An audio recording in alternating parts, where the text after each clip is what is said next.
Particularment treballa com a responsable del servei de seqüenciació massiva. Les màquines de seqüenciació, els actuals seqüenciadors, alguns dels quals els més moderns tenen el tamany d'un USB de menuts, a aquestes màquines no els importa que el DNA que els donem per analitzar pertany a animals, plantes, ratolins, bacteris, o fins i tot que siguin humans d'home o de dona. Tanmateix, per a la resta de la investigació, aquests paràmetres sí són importants i espero, a través d'esta presentació, fer-vos entendre per què investigar en perspectiva de gènere és una eina d'innovació. Però abans de continuar, vull definir dos conceptes ben clars. El concepte sexe, que es refereix a les característiques biològiques, i el concepte gènere, que es refereix a actituds culturals i comportament. Els investigadors i les investigadores, quan dissenyem experiments i plantegem hipòtesis, hem de modelitzar totes les variables, tindre-les en compte. Les hem de modelitzar per a poder-les considerar i per a fer bona ciència. No considerar una variable és fer una ciència esbiaixada i limitada al seu abast. A més, és fer mala ciència, pot falsejar els resultats. Per això és molt important el tindre en compte aquests dos paràmetres, tant sexe com a gènere, dins de la investigació. I us posaré uns exemples de casos, que són la majoria on això no s'està fent bé, de les seues conseqüències. Per exemple, si analitzem una revisió d'articles científics relacionats amb assajos clínics de problemes cardiovasculars, fent la revisió es van adonar que només en el 25% d'ells s'havien inclòs dones en els estudis. I tanmateix, les conclusions d'aquests estudis després se fan extensives tant a homes com a dones. De la mateixa manera, en estudis en models animals, si se fa una revisió també dels estudis publicats a la revista Pine els últims 10 anys, es va veure també, efectivament, que el 79% d'aquests estudis només incloïen rates mascle. I després també les conclusions se fan extensives a rates mascle i a femelles. Més greu va ser el cas d'un medicament, el cas del medicament que es diu Zolpidem, que va estar actiu als Estats Units entre els anys 97 i 2001. Aquest medicament, al igual que la gran part dels medicaments que nosaltres prenem actualment, només han estat testats en homes. Però en el cas concret d'aquest medicament, aquesta errada va ser fatal i va provocar morts humanes, van morir dones, i pèrdues de milers de milions de dòlars. Però això no es limita només a la part de la investigació biomèdica i a la biomedicina, també a les enginyeries. De fet, el que és el cinturó de seguretat ha estat dissenyat tenint en compte un patró normatiu d'home. No s'han considerades diferents formes, ni tamanys, ni per suposat els cossos de dona. És com si hagueren dissenyat aquest cinturó de seguretat com si foren barrils de cervesa. Conseqüència d'això, després d'un accident, les dones tenen un risc molt major de tindre problemes de fuetades cervicals. Espero en aquests exemples haver-vos fet entendre una mica que treballar amb o sense perspectiva de gènere té conseqüències diferents. Treballar amb perspectiva de gènere pot estalviar diners, pot estalviar vides i ser una eina d'innovació molt important. Treballar sense perspectiva de gènere és fer una mala ciència, és fer una ciència limitada en el seu abast i en problemes de biaix, i pot conduir, com en el cas del Zolpidem, al desastre. Com se pot fer bé? Volia parlar-los d'aquest cas en concret. Aquesta dona, Londa Schivinger, que va ser nomenada doctora honoris causa recentment a aquesta universitat, a la Universitat de València, ha posat en marxa un projecte que es diu Gender and Innovations, que podeu consultar a la pàgina web, on posa a l'abast dels investigadors i les investigadores ferramentes per a treballar bé, per a treballar en perspectiva de gènere, i també per a demostrar com la perspectiva de gènere inclosa en la investigació està generant innovació i avanç. Però la pregunta seria, si portem 5.000 anys fent ciència, considerant el principi de la ciència com la invenció de la roda, com pot ser que estem a 2018 i hem arribat fins ací sense tindre en compte conceptes de sexe ni de gènere en les investigacions? Com pot ser que els investigadors no hagin vist això? Fonamentalment per dues causes. Una causa és perquè la dona està tradicionalment exclosa de l'avanç del coneixement, almenys a nivell públic i de presa de decisions. I la segona causa és que estem sotmesos a una influència, a totes aquestes influències sobre gènere i a tots aquests biaix de gènere que existeixen en una societat masclista com la que hem viscut fins ara. I això produeix que els científics, en lloc de considerar aquestes variables, sexe i gènere, com si foren variables objectives, llum, temperatura, no ho fan. I per això se fa una ciència sense perspectiva de gènere. I què passa quan se fa això? Se poden arribar a casos tan dràstics, en la meva opinió, com este. I us parlaré de la histèria femenina.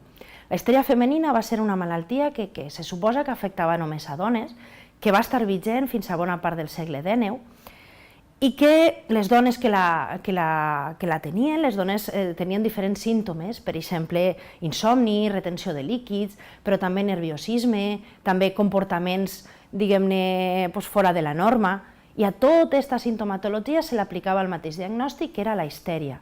Histèria que ve de histeros, útero. I tenia dos tractaments. Uno, si era greu, era l'extirpació de l'útero directament, s'acaba l'útero, s'acaba la malaltia, i la segona era una mena de massatge terapèutic, era com una violació curativa, que en realitat feien arribar a les dones a un orgasme, perquè consideraven que tot això era una conseqüència de problemes de desig sexual reprimit. Us semblarà una bogeria, i segurament conseqüència d'un desconeixement brutal per part dels metges de l'època de la sexualitat femenina i de la fisiologia femenina. I possiblement, si n'hi hagueren hagut dones, en tradició de metges en l'època, això no haguera passat. De fet, ja en el segle IV abans de Crist, Agnòdice, que va ser considerada com la primera ginecòloga de la història, ja se va interessar per temes ginecològics, temes femenins. Però això era al segle XIX, però actualment, tot i que la meitat del cos mèdic està format per dones, només un 23% formen part dels equips directius i només n'hi ha 4 presidentes de col·legis mèdics provincials. Això és extensiu al col·lectiu mèdic i a tota la investigació. Si mirem el percentatge de dones que se dediquen a la investigació al sector públic, l'any 2015, a Espanya i a diferents països del seu entorn, veurem que no estem malament. Un 50% de dones se dediquen a la recerca i al desenvolupament. Al sector privat, Espanya també destaca, és un 30%. Tanmateix, quan mirem el percentatge d'homes i dones que formen part dels governs als països de la Unió Europea, això són dades també de l'Eurostat, aquestes en concret de 2017, mirarem que n'hi ha un 70% d'homes als governs i un 30% de dones. I això és encara més greu quan parlem de grans empreses. Aquí estem parlant a nivell d'Espanya d'un 80-30%. I a la base de tot això, com a causa, conseqüència i derivat, a banda d'altres factors, està allò que ja hem parlat, que es denomina els biaix de gènere. Els biaix de gènere produeixen que n'hi hagi menys dones estudiant carreres científiques, que es faça mala ciència i que no es consideri la perspectiva de gènere. Us explico breument alguns d'ells. Un, per exemple, és el que determina que els models de lideratge i de potència sempre són considerats els models masculins, com a positius, altres que no n'hi ha models femenins, diguem-ne com a models científics i tècnics per als xiquets i xiquetes on se puguen reflexar i intentar arribar. Un altre molt greu és que se considera que aquelles científiques o enginyeres, etc., que són mares, són menys professionals que les que no ho són. Totes aquests biaix de gènere produeixen, com he comentat, que les dones en principi no opten tant per carreres científiques o tècniques. No va ser el cas d'esta dona, de Valentina Tereshkova, que va arribar a ser cosmonauta, enginyera, matemàtica, però evidentment tampoc no sabem molta cosa d'ella. I després, el biaix que a mi me sembla més greu, que és el que es considera la síndrome de l'impostor, és aquesta sensació que diuen haver patit pràcticament la major part de les dones que es dediquen a carreres científiques i tècniques, que és la sensació de ser impostores, de no ser mai massa bones per al que estan fent, fins i tot quan ho són i quan arriben a llocs de direcció. I voldria acabar ara ja aquesta presentació parlant d'una malaltia que jo crec que resumeix perfectament tot allò del que m'he estat parlant. Aquesta malaltia és l'endometriosi. Aquesta malaltia suma a tot el problema de no treballar en perspectiva de gènere el fet que afecta a parts íntimes femenines i a menstruacions. I això sempre ha estat un tema tabú. Penseu que fins a l'any passat, només, fins a l'any 2017, va ser el primer any que es va veure en un anunci de televisió una regla de color roig i no blau, com són totes els anuncis. Aquesta malaltia consisteix en el creixement de teixit endometrial fora de l'úter, però pot créixer com a teixit tumoral a altres zones com l'intestí, com els ovaris, a voltes arriba fins i tot als pulmons. Produeix dolor agut o molt agut, en ocasions és fins i tot inhabilitant per a les dones que ho estan patint. Però tot aquest dolor s'amaga sobre aquesta falsa premissa de que la regla fa mal.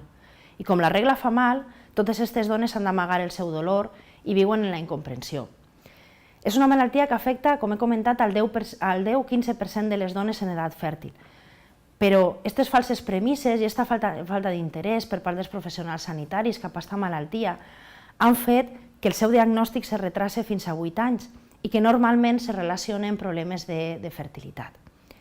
I penseu vosaltres que si això afectara una malaltia tumoral, que provocara dolor intens i que fins i tot poguera inhabilitar, afectara el 10-15% però dels homes, considereu que s'haguera tractat d'igual manera? Que n'hi hauria unitats especialitzades d'estudi, que fins i tot s'haguera considerat un motiu de baixa laboral, com ho és realment en molts dels casos? Segurament sí, veritat. La realitat és que vivim en un món divers i la ciència estudia la diversitat i hem de viure aquesta diversitat i treballar i considerar totes les variables. I per a fer bona ciència, considerar la perspectiva de gènere és inevitable, perquè això ens produirà una innovació i un avanç i realment farem ciència bona per a tots i per a totes. Gràcies.